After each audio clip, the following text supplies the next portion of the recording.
This course utilizes project-based learning throughout the course. It's very similar to the way that we do faculty development at KCTCS when we have faculty who are willing to give us the time for this. So you're going to be doing projects that ultimately lead up to a culminating event, which is the ultimate project, our final project, where you present to me an online or remote course. And you'll learn the difference between those two. That course will have a Start Here module and 2 modules of instruction. You'll have to use some sort of open software for us to put this course together. So there used to be course sites from Blackboard, but they've closed that down. Google is one. Sometimes you can get your hands on Moodle. You might be able to do Moodle. You might be able to do Edmodo. I haven't tried that one for a while, but there are some open sites out there if you don't want to use Google. If you are K-12, I suspect that Google is going to be your preferred system for that. It has to be open because you have to be able to give access to a peer to review your course, and I have to be able to review your course.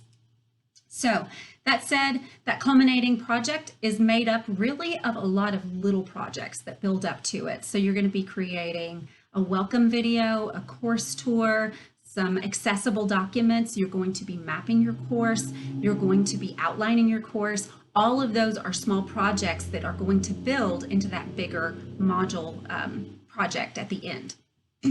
The second thing that you need to know about this course is that I grade probably differently than you've had other instructors grade in the past. The way that I grade, I use Linda Nielsen's specification grading as my grading model. And if you're not familiar with Linda Nielsen's specifications grading, she is very smart in the way that she describes this. She's not the first person to grade like this, but she's been really smart about explaining why it's the right way to grade. And I really like it. And I think that for people who might be frustrated with students who are getting through their course with 70s or even 80s, but they're not doing a lot of the work, this is a good way for you to consider changing the grading model in your course. So for this, you have to meet minimum expectations, and minimum expectations will get you an 80%. If you get below an 80% on the expectations, you will have to redo that assignment.